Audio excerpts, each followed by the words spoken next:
Jadi time frame itu nanti akan mempengaruhi dari cara menganalisa kita. Maka kalau kita mau pakai kira-kira time frame yang mana, maka sesuaikan dengan style kita. Kalau kita cocok dengan M15, maka analisa di situ, entry di situ. Kalau belum memahami menggunakan multi time frame, maka jangan banyak menggunakan time frame. H1, H4, kemudian D1, M15 kita pakai semuanya, tapi tidak paham. Yang terjadi nanti kebingungan. Ya, di H1 dia naik, di M15 dia turun, di D1 dia naik, di H4 dia turun, bingung jadinya. Maka gunakan satu time frame dan fokuskan dulu. Misalkan di M15, ya tidak masalah. Kita pakai ini ya. Di M15 ini sama melihatnya, jangan hanya melihat dari sisi yang lebih pendek, tapi biasakan juga menggunakan pandangan yang lebih luas ya, atau zoomnya kita perluas, kita perlebar, dan kita perkecil ukurannya sehingga kita bisa melihat secara detail. Ya, dari pergerakan di atas, dari pergerakan ini dia naik, kalau time frame kecil begini, masih akan bergerak begini.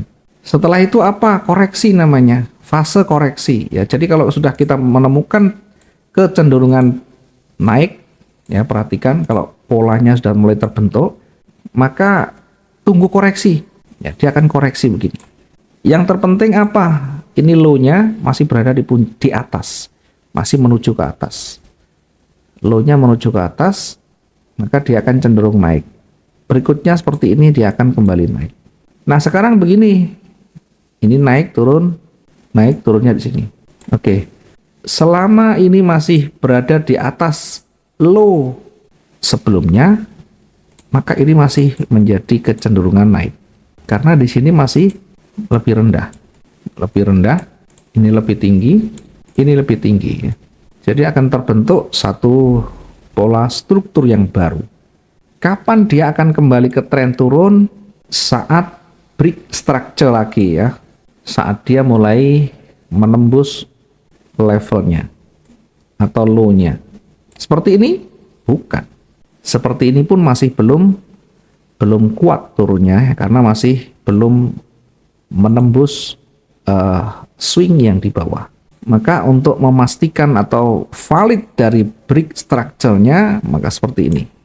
Nah, ini namanya break structure. Sehingga kembali turun, dia kembali akan turun. Sehingga untuk mencapai ini tentu butuh proses yang panjang. Untuk mencapai di sini butuh proses panjang, dan dalam perjalanan ini kita bisa mengenali nanti. Kita bisa tahu, oh ini mau turun. Dari mana? Dari tanda-tanda. Mendekati levelnya, apakah ada tanda-tanda pembalikan? Kalau ada tanda-tanda pembalikan, maka bisa koreksi dulu. Tetapi ketika dia tebal terus panjang, tidak ada tanda-tanda itu, maka bisa turun lagi. Dan kita masih belum terkonfirmasi dia kuat turun ya.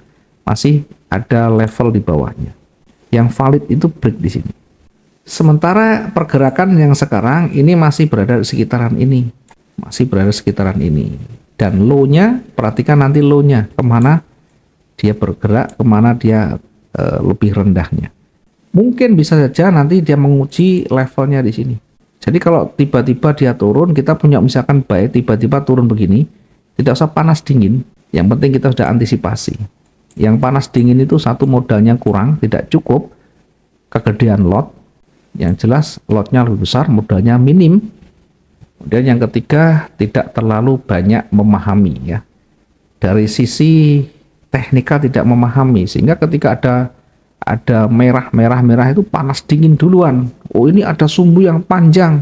Katanya kalau ada sumbu yang panjang, rejeksi itu akan memantul. Iya, memang dari segi karakter candle memang seperti itu. Tetapi secara struktur, rangkaian itu harus kita kumpulkan jadi satu. Tidak bisa serta-merta 2 candle, 3 candle jadi dasar untuk kita menyimpulkan ya. Yang kita simpulkan itu setelah semuanya terlihat jelas begini.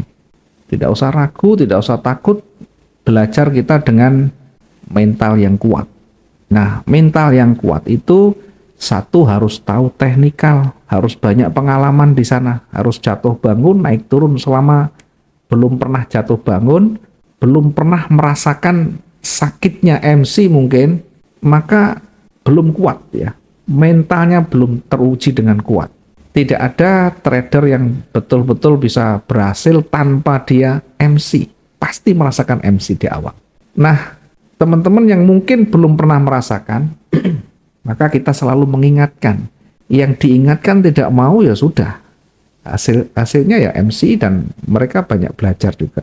Nah, mumpung belum terjadi MC yang mungkin di awal-awal di baru ini, ya tentu bisa lebih mendengarkan dan banyak belajar di sana. Satu saat kalau ada kesempatan mau dibahas supply and demand lah. Kemarin udah dibahas. Oke, nanti sedikit kita singgung lagi. Kemarin udah dibahas banyak ya. Jika candle running tutup dengan candle hijau di M15, apa indikasi hijaunya sejauh mana dulu ya? Ya, memang sebenarnya ini akan bergerak naik. Tapi hijaunya harus break dulu di sini. Harus di atasnya swingnya. Harus lebih tinggi dari swingnya. Ya, ini ada indikasi setelah dia koreksi memang ada pergerakan mau naik. Sampai di mana ya mungkin mendekati levelnya di sini dulu. Karena di dekat level ini 1961 ini sudah cukup, sudah di atasnya dari swingnya ya, sehingga kecenderungannya seperti yang kita gambarkan akan bergerak ini. Diingat ini dalam fase area koreksi di tren sebelumnya. Jadi jangan bersenang dulu, kita harus hati-hati berada di wilayah di sini. Berada di wilayah itu. Kalau kita tarik Fibonacci dari tinggi ke rendah di sini, ini di wilayah ini bahkan area ini masih berada di area retracement namanya.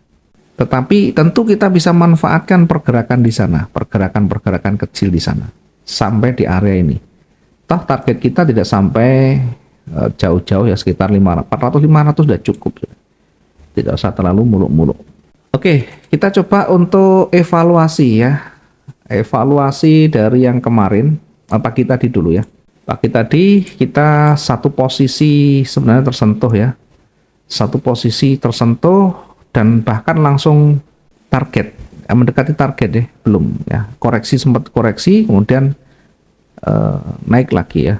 Sehingga sebelum koreksi pun sebenarnya sudah untung sekitar 300-an ya. Kita perkirakan akan cenderung seperti ini ya. Jadi dari mana time frame besar yang kita ambil. Ada koreksi naik kemudian turun. Nah, kita pas menaik itulah kita manfaatkan. Setelah target tercapai baru nanti kita evaluasi lagi. Seperti ini contohnya. Kalau sudah terjadi seperti ini, maka apakah seperti ini nariknya? Boleh, begini juga boleh. Kemudian tarik begini. Kemudian terakhir nanti yang di puncaknya di sini. Nah, nanti kita perkirakan koreksi seperti ini, turun dulu, habis itu naik. Ya, seperti ini.